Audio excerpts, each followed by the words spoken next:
ஹாய்ங்க, அனைவருக்கும் வணக்கம். திவ்யா டீச்சிங் சென்டர்ல இருந்து நான் உங்கள் திவ்யலட்சுமி.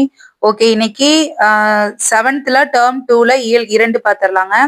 ஓதுவது ஒளியேல் என்ன கொடுத்திருக்கான்னு பாக்கலாங்களா? ஓகே, இன்பத்தமிழ் கல்வி இது வந்துட்டு ரொம்ப இம்பார்ட்டன்ட் தாங்க. நம்மளுடைய பாரதிதாசன் ஐயா அவர்கள் வருவாரு. இவருடைய நூல்வழி பாத்திரலாங்க. கவிஞர், இவர் என்னென்னலாம் வந்து பன்முக ஆற்றல் கொண்டவருங்க. கவிஞர், இதழாளர், தமிழாசிரியர். சரிங்களா? இவர் கவிதை, கட்டுரை, கதை, நாடகம் இதெல்லாம் படிக்கிறதுல வல்லவர்னு சொல்லியிருக்கிறாங்க. இது ஒரு பேசிக்கா தான் கொடுத்துருக்காங்க. இந்த ரெட் கலர்ல இருக்கிறதுல இம்பார்ட்டன்ட்ங்க. சரிங்களா? ரெட் கலர்ல இருக்கிறது ரொம்ப ரொம்ப இம்பார்ட்டன்ட். பாண்டியன் பரிசு, அழகின் சிரிப்பு, இசையமது, இருண்ட வீடு, குடும்ப விளக்கு, கண்ணகி புரட்சி காப்பியம் உள்ளிட்ட பல நூல்களை எழுதியுள்ளார். என்னென்னங்க? பாண்டியன் பரிசு, அழகின் சிரிப்பு, இசையமுது, இருண்ட வீடு, குடும்ப விளக்கு, கண்ணகி புரட்சி காப்பியம். புரியுதுங்களா? ஓகே, பிசிராந்தையார் எனும் நாடக நூலுக்கு ரொம்ப இம்பார்ட்டன்ட்ங்க. நாடக நூலுக்கு சாகித்ய அகாதமி விருது அளிக்கப்பட்டது. அடுத்து, பாரதிதாசன் கவிதைகள் எனும் தொகுப்பிலிருந்து தமிழ் பேரு எனும் தலைப்பில் உள்ள பாடல் வந்து நம்மளுக்கு இங்க கொடுத்திருக்கிறாங்க. என்னங்க? பாரதிதாசன் கவிதைகள் எனும் தொகுப்பிலிருந்து தமிழ் பேரு எனும் தலைப்பில் இங்க பாடல் வந்து கொடுத்திருக்கிறாங்க. பாக்கலாங்களா என்னன்னு? ஃபர்ஸ்ட் சொல்லும் பொருளும் பாத்திரலாங்க. எத்தனிக்கும் முயலும், வெற்பு மலை, கழனி வயல், நிகர் சமம். நிகர்னா என்னங்க? சமம். கழனி என்றால் வயல். பருதி அப்படின்னா என்னங்க? கதிரவன். அன்னதோர், நல்லா பாத்துக்கணுங்க. அன்னதோர் அப்படி ஒரு. கார்முகில் மழை மேகம். துயின்றிருந்தார் உறங்கி இருந்தார். துயின்றிருந்தார் உறங்கி இருந்தார். பாடல் வந்து நம்ம படிச்சு வச்சுக்கலாங்க. ஃபர்ஸ்ட் பாருங்க. பாரதிதாசன் கவிதை எழுதுவதற்காக அதாவது பாரதிதாசன் வந்துட்டு கவிதை எழுதுறதுக்காக என்னங்க பண்றாரு? பேப்பரும் பெண்ணும் வந்து எடுத்திருக்காரு. தாளையும் எழுதுகோலையும் எடுத்திருக்காரு. எதை பற்றி எழுதுவது அப்படின்னு அவர் யோசிச்சுட்டு இருக்கும்போது, வானம், ஓடை, காடு, தென்றல், மயில் இது எல்லாம் இயற்கை பொருட்கள் அப்படின்னு சொல்லி நம்மளுக்கு தெரியும் இல்லைங்களா? அது வந்துட்டு அவரோட கருத்தை, அவரோட எண்ணத்தை வந்து கவருதுங்களாமா. கவர்ந்து, எனினும் புரட்சி கவிஞராகிய பாவேந்தர் தமிழரின் இன்னல்னா என்னங்க? கஷ்டம், துன்பம், அதை தீர்க்கும் வழி, அதையேதான் நம்ம கவிதையா எழுதணும் அப்படின்னு சொல்லிட்டு அந்த கவிதையை வந்து இவர் படைச்சிருக்காருன்னு சொல்லி சொல்லப்படுது. சரிங்களா? அப்போ அதைத்தான் இங்க நம்மளுக்கு பாடமா கொடுத்திருக்காங்க. எப்படின்னா, இந்த மாதிரி நான் ஒரு இதா யோசிச்சேன். ஆனா வந்து ஆளாளுக்கு வந்துட்டு இயற்கையெல்லாம் வந்துட்டு என்ன கவிதை எழுது, என்னைய பத்தி எழுதுன்னு சொல்லி சொல்ற மாதிரிதான் இது இருக்கும். பாக்கலாம் வாங்க. ஏழெடுத்தேன், என்னங்க? ஏழெடுத்தேன் கவி கவி ஒன்று வரைந்திட, என்னை எழுதென்று சொன்னது வான். என்ன பத்தி எழுது அப்படின்னு வானம் சொல்லுதுங்களாமா. ஓடையும் தாமரை பூக்களும் தங்களின் ஓவியம் தீட்டுக. என்ன ஓவியம் திட்டு அப்படின்னு. காடும் கழனியும் கார்முகிலும் வந்து கண்ணை கவர்ந்திட, எத்தனிக்கும்னு என்னங்க? முயலும். ஆடும் மயில் நிகர் பெண்கள் எல்லாம் உயிர். பெண்களுக்கு நிகராக மயிலை வந்து சொல்லியிருக்கிறாங்க. உயிர் அன்பினை சித்திரம் செய்க என்றார். அடுத்து, சோலை குளிர்தரு தென்றல் வசம். அதாவது என்னங்க? சோலை குளிர்தரு தென்றல் வரும், பசுந்தோகை மயில் வரும், அன்னம் வரும். மாலை பொழுதினில் மேற்கு திசையில் வீழும். அதாவது எப்படிங்க? மாலை பொழுதுல எப்படிங்க? மேற்று செயல் தானங்க விழும். என்னங்க? கதிரவன். மாணிக்க பருதி காட்சி தரும். அந்த காட்சி, பருதினா கதிரவன், அந்த காட்சி எப்படி இருக்குமாங்க? மாணிக்கத்துக்கு இணையாக இருக்குங்களாமா. வேலை சுமந்திடும் வீரரின் தோல் உயர் வெற்பென்று. வேற அதாவது வீரர் இருப்பாருங்க, அவருடைய தோள்கள் வந்து எப்படி இருக்கும்? இதானங்க தோள்கள். இந்த தோள்கள் வந்துட்டு எப்படி இருக்குமாமா? மலை போன்று இருக்குங்களாமா. அந்த மாதிரி வந்து சொல்றாரு. வெற்பு அப்படின்னா மலை சொல்லி, மலை என்று சொல்லி வரைக என்னும். அதாவது வீரனுடைய தோல் வந்துட்டு நான் தாப்பா மலை, என்ன வர அப்படின்னு சொல்லி சொல்லக்கூடிய மாதிரி இருக்குங்களாமா. கோலங்கள் யாவும் மலைமலையாய் வந்து கூவின எண்ணெய். கோலங்கள் யாவும் மலைமலையாய் வந்து கூவின எண்ணெய். இவற்றிற்கிடையே இன்னலிலே தமிழ் நாட்டினிலே உள்ள என் தமிழ் மக்கள் துயின்றிருந்தார். அன்னதோர் அப்படி ஒரு காட்சி இரக்கம் உண்டாகி என் ஆவியில் உயிர் கலந்ததுவே. இன்பத்தமிழ் கல்வி யாவரும் கற்றவர் என்றுரைக்கும் நிலை எய்திவிட்டால் என சொல்லக்கூடிய இன்பத் தமிழ கத்துக்கிட்ட அப்படிங்கக்கூடிய அந்த நிலையை எல்லாரும் எய்திவிட்டால்னா எல்லாரும் அடைஞ்சிட்டாங்க அப்படின்னா துன்பங்கள் நீங்கும், சுகம் வரும், நெஞ்சில் தூய்மை உண்டாகி வீரம் வரும். எவ்வளவு அருமையான ஒரு பாட்டு இல்லைங்களா? சூப்பருங்க. அதேதான் இங்க கதையா கொடுத்திருப்பாங்க. நான் சொன்னதே உங்களுக்கு போதுமானது. நீங்க அந்த நூல்வழி சொல்லும் பொருளும் நல்லா பாத்துக்கோங்க. பெண்களுக்கு நிகராக பாரதிதாசன் எதைங்க கூறினார்? இப்பதான் நாங்க சொன்னேன். சொல்லுங்க பாப்போம். மலையை குறிக்கும் சொல் எதுங்க? இதை நீங்க தான் கண்டுபிடிக்கணும். பொறுத்துக கண்டுபிடிங்க பாப்போம். ரொம்ப ஈஸி. சரிங்க. அழியா செல்வம். இது ரொம்ப இம்பார்ட்டன்ட்ங்க. பாத்திரலாங்களா? பெற்றோர்கள் தங்கள் குழந்தைகளுக்கு பல்வகையான செல்வங்களை சேர்த்து வைத்திருக்கின்றனர். அவற்றுள் சில செல்வங்கள் களவு போகவோ அழியவோ கூடும். ஆகையால் பெற்றோர் தம் குழந்தைகளுக்கு சேர்த்து வைக்க வேண்டிய செல்வங்களுள் சிறந்ததும் அழியாததும் என்னது? அந்த செல்வத்தை பத்தி இப்ப பாக்கலாங்க. சமண முனிவர் வைப்புலி கோட்படா வாய்த்தீர் கேடில்லை மிக்க சிறப்பின் அரச செறின் வவ்வார். எச்சம்னா என்னங்க? எச்சம் என ஒருவன் மக்கட்கு செய்வன விச்சை மற்று அல்ல பிற. அதை விட வேற முக்கியமானது எதுவுமே இல்ல. கல்வியை போல சிறந்ததே எதுவுமே இல்ல சேர்த்து வைக்கக்கூடியது. கல்வியை பொருள் போல வைத்திருப்பினும் அது பிறரால் கொல்லப்படாது. புரியுதுங்களா? யாரும் அதை அபகரிச்சுட்டு போயிட மாட்டாங்க. ஒருவருக்கு வாய்க்கும்படி, அதாவது ஒருத்தவங்களுக்கு சொல்லி கொடுத்தோம்னாலும் நம்மளோட நாலேஜ் இன்னும் இன்க்ரீஸ் ஆகுமே ஒழிய குறையாது அப்படிங்கிறாங்க. மிக்க சிறப்பினை உடைய அரசராலும் கவர முடியாது. ஆதலால் ஒருவர் தம் குழந்தைகளுக்கு சேர்த்து வைக்க வேண்டிய செல்வம் கல்வி, மற்றதெல்லாம் செல்வம் ஆகாது. கல்வி செல்வமே ஆகச் சிறந்த செல்வம் சொல்றாங்க. வைப்புலி அப்படின்னா என்னங்க? பொருள் சேமித்து வைக்கும் இடம். கோட்படா ஒருவரால் கொல்லப்படாது. வாய்த்தீயில்னா வாய்க்கும்படி கொடுத்தலும். விச்சை என்றால் கல்வி. வவ்வார் அப்படின்னா கவர முடியாது. எச்சம்னா என்னங்க? செல்வம். அப்ப அது சொல்லும் பொருளும் நல்லா பாத்துக்கணும், நூல்வெளி நல்லா பாத்துக்கணும். இந்த பாடத்தை பொறுத்த அளவுக்கு நீங்க பாடலுமே நல்லா பார்த்து வச்சுக்கணுங்க. ஏன்னா யூனிட் 6 ஜிஎஸ்க்கு நம்மளுக்கு கவர் ஆகும். நாலடியார் தமிழ் அதாவது சமண முனிவர் பலரால எழுதப்பட்ட நூல் தான் நாலடியார். இந்நூல் 11 கீழ்கணக்கு நூல்கள்ல ஒன்று. 400 வெண்பாக்களால் ஆனதுங்க. இந்நூலை நாலடி 400 வேளாண் வேதம் அப்படின்லாம் சொல்றாங்க. திருக்குறள் போன்றே இதுவும் அறம், பொருள், இன்பம் அப்படின்னு முப்பால் பகுப்பு கொண்டது. இந்நூல் திருக்குறளுக்கு இணையாக வைத்து போற்றப்படுவதை 4ம் 2ம் சொல்லுக்குருதி அப்படிங்கிற தொடர் மூலமாக நம்மளுக்கு தெரிஞ்சுக்க முடியும்னு சொல்றாங்க. இதுவும் பாத்துக்கலாங்க. தனிப்பாடல் திரட்டு. வெள்ளத்தால் அழியாது வெந்தணலால் வேகாது வேந்தராலும் கொள்ளத்தான் முடியாது கொடுத்தாலும் நிறைவன்றி குறைவுறாது. கள்ளர்க்கோ பயமில்லை. கள்ளர்னா யாருங்க? திருடனுக்கோ பயமில்லை. காவலுக்கு மிக எளிது. கல்வி என்னும் உள்ள பொருள் உள்ளிருக்க புறத்தே ஓர் பொருள் தேடி உழல்கின்றீரே. கல்விங்கிற பெரிய பொருளை உள்ளுக்குள்ள வச்சுக்கிட்டு வெளியில என்னத்தையா தேடிட்டு இருக்கிற அப்படின்னு கேக்குறாங்க. முழுக்க முழுக்க கல்வியை பத்தியே இது இருக்குங்க. இதை பாருங்க பாப்பா. ஒருவர் தம் குழந்தைகளுக்கு சேர்த்து வைக்க வேண்டிய செல்வம் எதுங்க?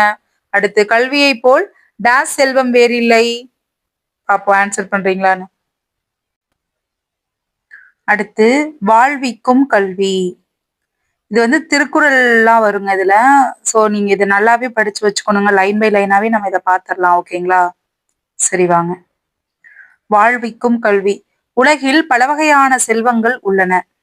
அவற்றுள் அழியாத செல்வம் கல்வி செல்வம். என்னங்க? கல்வி செல்வம். பிற செல்வங்கள் அனைத்தும் அழியும் தன்மையுடையன. கல்வி கற்பதற்கு கால எல்லை இல்லை. கல்வியின் இன்றியமையாமை, கற்க வேண்டிய நூல்கள், கற்கும் கால அளவு ஆகியவற்றை குறித்து அறிந்து கொள்வோம். ஓகே.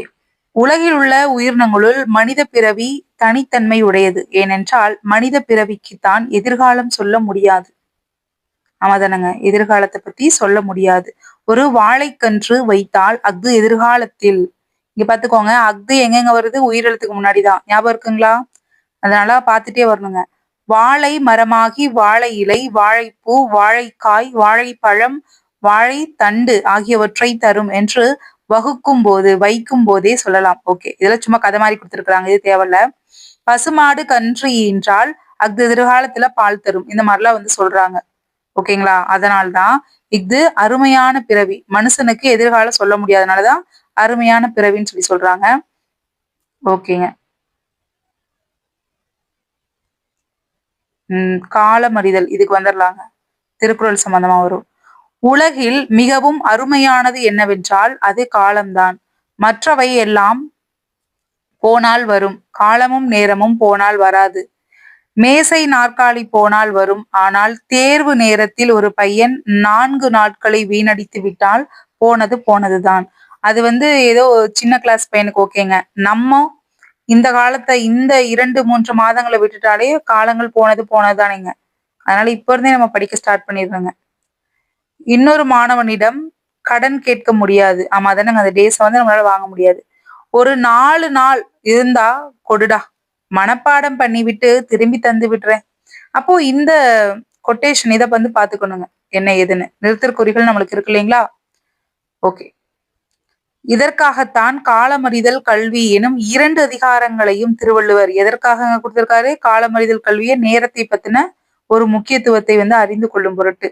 அழியா செல்வம். இந்த உலகத்துல எல்லா செல்வமும் மறைந்துவிடும், அழிந்துவிடும்.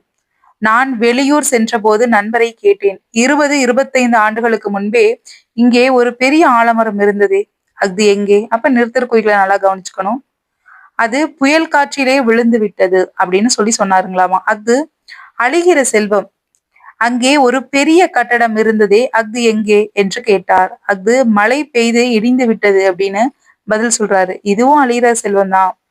நாம் பேசும்போது அதோ போகிறாரே அவர் 10 ஆண்டுகளுக்கு முன்னே 2 லட்சம் ரூபாய் வைத்திருந்தார். இப்போது எல்லாம் செலவாகி போய் 2 ரூபாய் கடன் கேட்கிறார் என்று சொல்வோம். இதுவும் எல்லாமே செல்வம் தான், அழியக்கூடிய செல்வம். அதோ எல்லாமே சொல்லிட்டு கல்வி எப்பவுமே அழியாத செல்வம்னு சொல்றாங்க. ஓகேங்களா? கேடில் வெளிச்செல்வம் கல்வி ஒருவருக்கு மாடல்ல மற்றையவைன்னு வள்ளுவர் அவர்கள் சொல்றாருங்க. அடுத்து ஒளி விளக்கு. கல்வியோர் ஒளி விளக்கு. அதாவது இருக்கும் இடத்தை ஒளிமயமாக ஆக்குறது என்னங்க? கல்விதான். அதனுடைய குறிப்பு என்னவென்றால் ஒருவன் கற்றுவிட்டால் அப்படி கற்ற கல்வியை பலருக்கும் அளிக்க வேண்டும். அப்படி பலருக்கும் ஒளி தருவதுதான் கல்வி.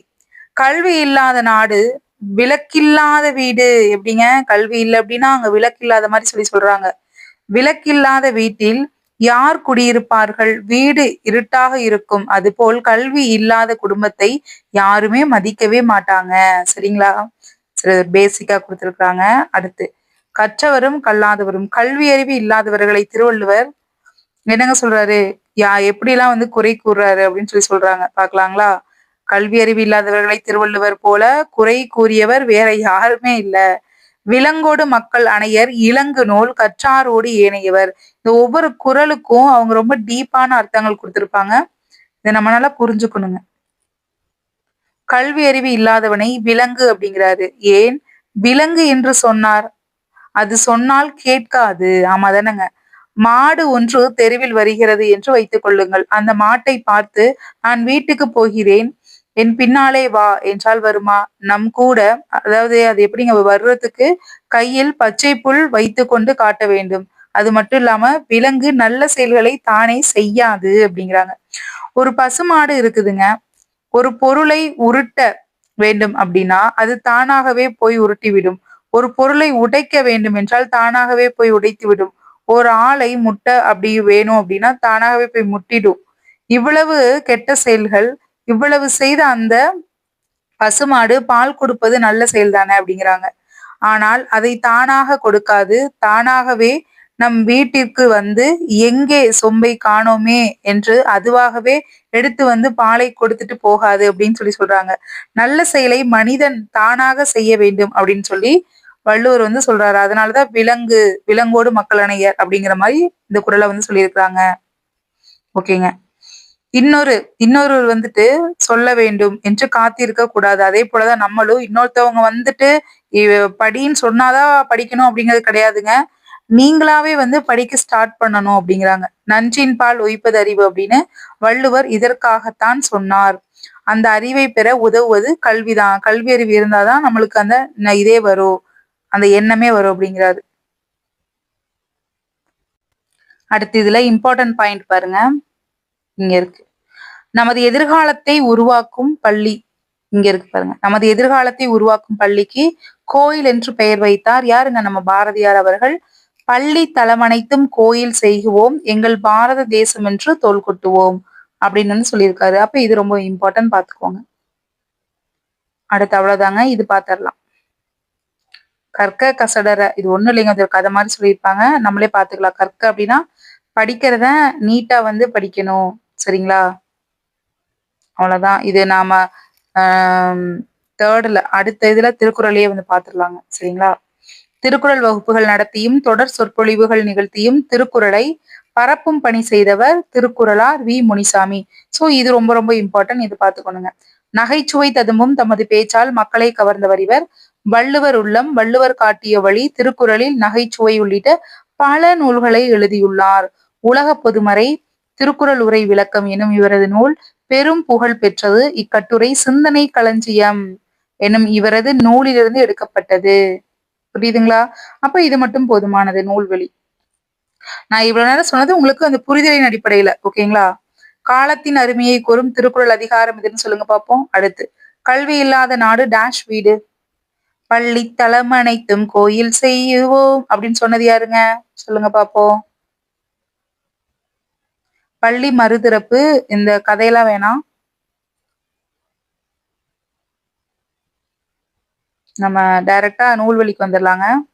இந்த பள்ளி மறுதிறப்பு அப்படிங்கக்கூடிய இந்த கதையை எழுதியவை யாருங்க? சுப்ரபாரதி மணியன், சரிங்களா? சுப்ரபாரதி மணியன். இவர் குழந்தை தொழிலாளர் முறை ஒழிப்பு, இயற்கை வளங்களை பாதுகாத்தல் போன்ற கருத்துக்களை வலியுறுத்தி சிறுகதை, புதினம், கட்டுரை முதலியவற்றை எழுதியுள்ளார். என்னென்னங்க? குழந்தை தொழிலாளர் முறை ஒழிப்பு, இயற்கை வளங்களை பாதுகாத்தல், இந்த கருத்துக்களை வலியுறுத்தி சிறுகதை, புதினம், கட்டுரை இதெல்லாம் வந்து எழுதியுள்ளார். கனவு அப்படிங்கக்கூடிய இலக்கிய இதழை நடத்தி வருகிறார். பின்னல், வேட்டை, தண்ணீர் யுத்தம், புதுமண், கதை சொல்லும் கலை உள்ளிட்ட பல நூல்களை வந்து எழுதியிருக்காருங்க. என்னென்னங்க? பின்னல், வேட்டை, தண்ணீர் யுத்தம், புதுமண், அப்புறம் வந்து கதை சொல்லும் கலை. ஓகேங்க. அப்ப இவங்க நூல்களை பாத்துக்கோங்க, எழுதுனது யாருன்னு மட்டும் பாத்துக்கோங்க. ஓகே, இம்பார்ட்டன்ட்க்கு வந்துட்டோம். ஓர் எழுத்து ஒரு மொழி, பகுபதம் பகாபதம். ஓர் எழுத்துன்னு என்னங்க? ஒரே ஒரு எழுத்து. ஈ, பூ, கை ஆகிய எழுத்துக்களை கவனிச்சு பார்த்தோம் அப்படின்னா ஒவ்வொன்றுக்கும் பொருள் இருக்கு. இவ்வாறு ஓர் எழுத்தே பொருள் தரும் சொல்லாக அமைவது ஓரெழுத்து ஒரு மொழி. நன்னூல் எனும் இலக்கண நூலை எழுதிய பவணந்தி முனிவர் தமிழில் 42 ஓரெழுத்து ஒரு மொழிகள் உள்ளன அப்படின்னு சொன்னது யாருங்க? பவணந்தி முனிவர். இதுல நோ தூ அப்படிங்கக்கூடிய 2 சொற்களை தவிர ஏனைய 40 சொல்களும் நெடில் எழுத்துக்களாக அமைந்தது. அப்ப நோ தூங்கிறது மட்டும் குறில் எழுத்து, நல்லா கவனத்துல வச்சுக்கணும். இங்க இருக்கு பாருங்க, இந்த பாக்ஸ் ரொம்ப இம்பார்ட்டன்ட்.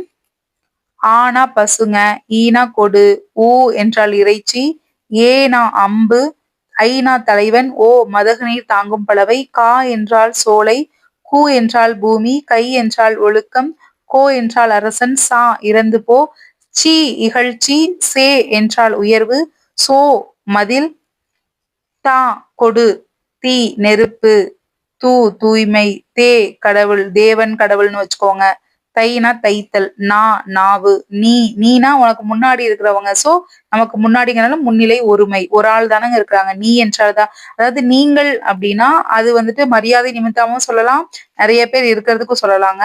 இது வந்துட்டு ஒரே ஒரு ஆள் நீய மட்டும் குறிக்கிறதுனால முன்னிலை ஒருமை.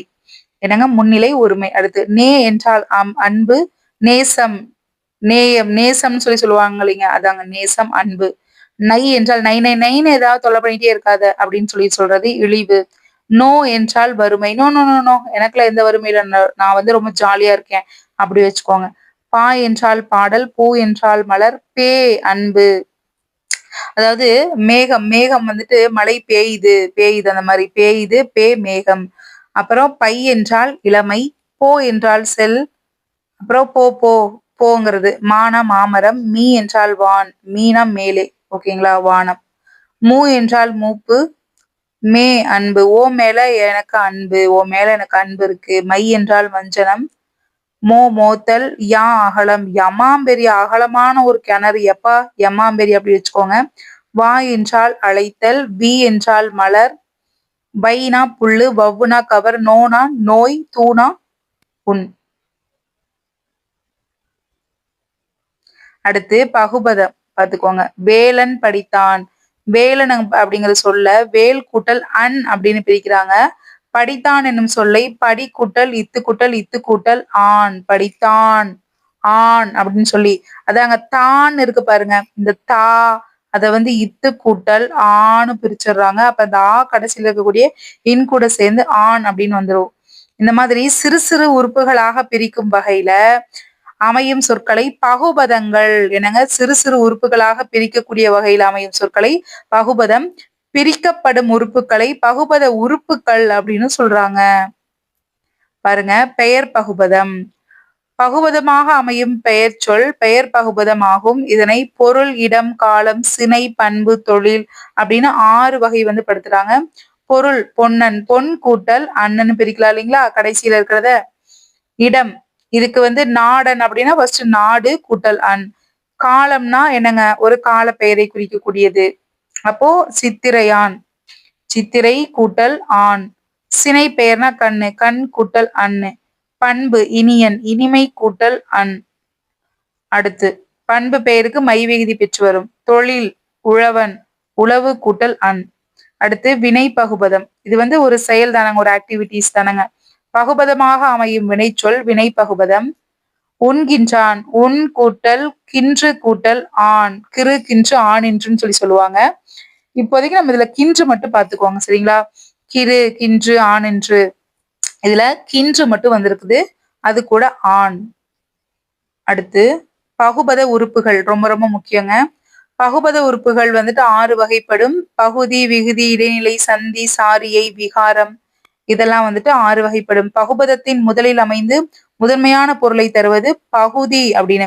ஃபர்ஸ்ட் வரக்கூடியது பகுதிங்க சரிங்களா. ஒரு சொல்லோட ஃபர்ஸ்ட் வரப்போகிறது பகுதி. பகுபதத்தின் இறுதியில் அமைந்து திணை, பால், எண், இடம் ஆகியவற்றையோ முற்று, எச்சம் ஆகியவற்றையோ கூறுவது விகுதி.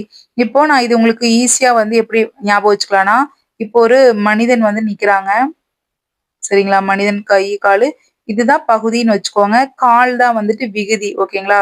இது வந்துட்டு பகுதி, இது வந்து விகுதி. ஓகேங்களா. விகுதி விகுதி ரொம்ப மோசமா இருக்கோ, சரி பரவாயில்ல. பகுபதத்தின் முதலில் அமைந்து முதன்மையான பொருளை தருவது இது வந்து பகுதிங்க. பகுபதத்தின் இறுதியில் அமைந்து திணை, பால், எண், இடம் எல்லா இடத்துக்கு போறது வந்து காலுதான். அது போக திணை, திண்ணை அங்க திண்ணையில உட்கார்ந்து பால் குடிக்கிறது, நம்ம காலால் நடந்து போய் தானே உட்கார்ந்து குடிப்போம் அப்படி, அந்த மாதிரி ஞாபகம் வச்சுக்கோங்க. ஓகே. எண், அப்போ கால், முற்று, முற்று எச்சம். ஓகேங்களா. அந்த முற்றத்துல போய் நின்று எச்சத்து போறதும் அந்த கால நடந்து போய் தான் அப்படின்னு ஏதாவது ஞாபகம் வச்சுக்கோங்க. திணை, பால், எண், இடம் ஆகியவற்றையோ முற்று, எச்சம் ஆகியவற்றையோ காட்டுவது விகுதி ஆகும். அடுத்து பகுதிக்கும் விகுதிக்கும் இடையில் அமைந்து காலம் அல்லது எதிர்மறையை காட்டுவது இடைநிலை ஆகும். பகுதிக்கும் விகுதிக்கும், அப்போ தலைக்கும் காலுக்கும் இடையில என்னங்க, காலம், காலம் அல்லது எதிர்மறையை காட்டுவது இடைநிலை. இடையில என்னங்க இருக்கு, வயிறு தானங்க இருக்கு. அப்போ இந்த வயிறை வந்து ஞாபகம் வச்சுக்கோங்க. எப்படின்னா காலகாலத்துக்கு சாப்பிடறதுனா உனக்கு எதிர்மறை விளைவு தான் வரும். என்னன்னா வயிற்று வலி வந்துடும். எதிர்மறையான விளைவுனா ஒரு வலி, நோய் அந்த மாதிரி வச்சுக்கோங்க. அப்ப காலகாலத்துக்கு சாப்பிடணும். அப்ப இதுலயே உங்களுக்கு வந்துடும் என்னங்க, காலம் மற்றும் எதிர்மறையை காட்டுவது எதுன்னு கேட்டா இடைநிலை. ஈஸியா பெரும்பாலும் பகுதிக்கும் இடைநிலைக்கும் இடையே இடம்பெறும் மெய்யெழுத்து சந்தி எனப்படும். எப்படிங்க, பகுதிக்கும் இடைநிலைக்கும், பகுதி தலை வயிறு, இது வந்து காலு, இடைநிலை என்னங்க மார்பு பகுதி சரிங்களா, சந்தி எனப்படும். ஓகேங்களா. அடுத்து பெரும்பாலும் இடைநிலைக்கும் விகுதிக்கும், இடைநிலைனா வயிறுங்க, நான் வயிறு தானங்க சொன்னேன், ஒரு மனுஷ தலை, இது வந்து காலு, இது வந்து வயிறு, இது பகுதி. அப்போ இடைநிலைக்கும் பகுதிக்கும் இடையில வர போறது என்னங்க சாரியை. சாரியைனா நீங்க இடையில என்னங்க வயிற்றுக்கும் காலுக்கு இடையில முட்டி இருக்குன்னு ஞாபகம் வச்சுக்கோங்க. அந்த முட்டி எப்படிங்க அசையும், அந்த முட்டி வந்துட்டு அசையும் ஞாபகம் வச்சுக்கோங்க. சோ அசைச்சொல் சாரியை.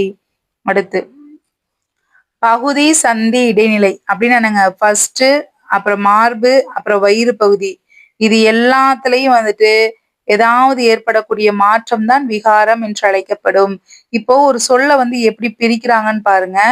வந்தனன். வா கூட்டல் இந்து கூட்டல் இத்து கூட்டல் நன். ஓகேங்களா? அன் ரெண்டு டைம் அன் எப்படி வந்துச்சுன்னு சொல்ற பாருங்க. வந்த அன் ரெண்டு டைம் வருது பாருங்க. வானா ஃபர்ஸ்ட் பகுதியை வந்து நம்ம பிரிச்சிருவோங்க. அது வந்து வா என குறுகியது விகாரம். இத்துனா என்னங்க? சந்தி. இத்து இந்தானது விகாரம். புரியுதுங்களா? வந்தான். இந்த இத்துதான் இந்தா மாறிடுச்சுங்களாமா. இது ஒரு 4, 5 டைம் இதை வந்து பார்த்துட்டே இருந்தீங்கன்னா ஆட்டோமேட்டிக்கா நீங்களே வேற ஏதாவது சொல்லி கொடுத்தாலும் நீங்க பிரிக்க ஆரம்பிச்சிருவீங்க. அடுத்து இத்து அப்படின்னாலே இது இறந்த காலத்தை தான் குறிக்கும். சாரியைனா அன் பெற்று வரும். ஆல்ரெடி நம்மளுக்கு வந்து பார்த்துருக்கோம் இல்லைங்களா? விகுதியின் அடிப்படையில அன் அப்படிங்கிறது பெற்று வரும் அப்படின்ட்டு. அதன் அடிப்படையில கடைசி ஒரு அன் வந்தனன். இந்த இடத்துல வந்து அன் 2 டைம்ஸ் வந்துட்டு வந்திருக்குது. ஓகேங்களா? அப்ப ஆண் பால் வினைமுற்று விகுதி. ஏன்னா அது ஒரு ஆணை குறிக்கும். அண்ணுங்கும் போது ஆணை தானுங்க குறிக்கும். அடுத்து பகாபதம் அப்படின்னா மரம், கழனி, உன், எழுது இந்த சொற்களை பார்த்தோம் அப்படின்னா சிறிய உறுப்புகள் ஆகிய இருக்குது. ஆனா இதை வந்து பிரிக்க முடியாது. பகுபத உறுப்புகளை பிரிக்க முடியாத சொல் பகாபதம் எனப்படும். என்னங்க பகுபத உறுப்புகளாகிய அதாவது என்ன சொல்றாங்கன்னா ரொம்ப சிம்பிளுங்க. பிரிக்க முடியுது. முதல் பார்த்த மாதிரி வந்தனன்னு பிரிச்சோம் இல்லைங்களா? அப்படி பிரிச்சா அது வந்து பகுபதம். பிரிக்க முடியல. இப்ப இந்த கழனின்னு இருக்கிறது எப்படிங்க பிரிப்பீங்க? எப்படி பிரிச்சாலும் பொருள் படாது இல்லைங்களா? உங்களுக்கு ஒரு இதே வராது. அதோட பகுதியை பிரிச்சு எடுக்க முடியாது. அதனால அது பகாபதம். பிரிக்க முடியாதனால பகாபதம். இத வந்து பெயர், வினை, இடை, உரி ஆகிய 4 வகை சொற்கள்ல வந்துட்டு பகாபதங்கள் வந்துட்டு இருக்குன்னு சொல்றாங்க. பெயர் பகாபதம்னா நிலம், நீர், நெருப்பு, காற்று. வினை என்றால் செயலுங்க. நட, வா, படி, வாழ். அடுத்து இடைனா மண்ணு, கொள்ளு, தில்லு, போலு இது எல்லாமே வந்துட்டு நல்லா பாத்துக்கணுங்க. உரி பகாபதம்னா உரு, தவ, நனி, களி. எப்படிங்க? உரு, தவ, நனி, களி. ரொம்ப ஈஸியா தாங்க இருக்கும். சின்ன வகுப்பு தானுங்க. நன்னூலின்படி தமிழில் உள்ள ஓரெழுத்து ஒரு மொழியின் எண்ணிக்கை எவ்வளவுன்னு சொல்லுங்க. எழுதினான் என்பது என்னன்னு சொல்லுங்க. ஒரு செயல் தானங்க. பெயர் பகுபதம் எத்தனை வகைப்படும் சொல்லுங்க பாப்போம். காலத்தை காட்டும் பகுபத உறுப்பு எதுங்க? அடுத்து இது ரொம்ப ஈஸி. நீங்களே பண்ணிடலாம். போவாள், நடக்கின்றான்.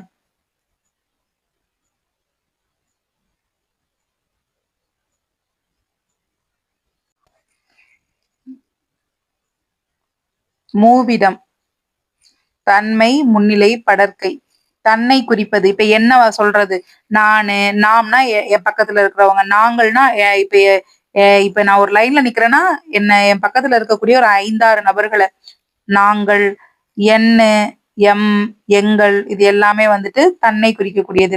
முன்னாள்னா எனக்கு முன்னாடி ஒருத்தவங்க நிக்கிறாங்கன்னா முன்னிலையில நீ, நீங்கள், நீர், நீவீர், உன், உங்கள். நல்லா கவனிச்சுக்கணும். உன், உங்களுங்கிறத நல்லா பாத்துக்கணும். இங்க என், எம், எங்கள் பாத்துக்கோங்க. தன்னையும் முன்னால் இருப்பவரையும் அல்லாமல் 3வது இப்ப நான் நிக்கிறேன், நீங்க நிக்கிறீங்க. நம்ம 2 பேரை தவிர எக்ஸ்ட்ரா ஒரு ஆளை சொல்றாங்க அப்படின்னா அதாங்க படற்கை. அவன் அவன் அப்படி பண்ணா, அவளா அவ என்னமோ வந்துட்டு பரீட்சையில வந்துட்டு ஃபெயில் ஆயிட்டாளாம். அவர்கள் அவங்களாம் எங்கேயோ டூருக்கு போனாங்களாமாப்பா. அதுவா? அதுங்கிறது ஒரு அக்ரிணை வந்துட்டு குறிக்கும் இல்லைங்களா? அது, அவை, இவன், இவள், இவை இது எல்லாமே நல்லா பாத்துக்கணுங்க. இப்போ இது நீங்களே வந்து இது பண்ணணும். ஏன்னா நம்மளுக்கு இந்த கேள்விக்குறியின் அடிப்படையில இருக்கு இல்லைங்களா சிலபஸ்ல. நீங்க வந்து இது பாத்துக்கணும். ஓரெழுத்து சொற்களை வந்து நிரப்புங்க பாப்போம்.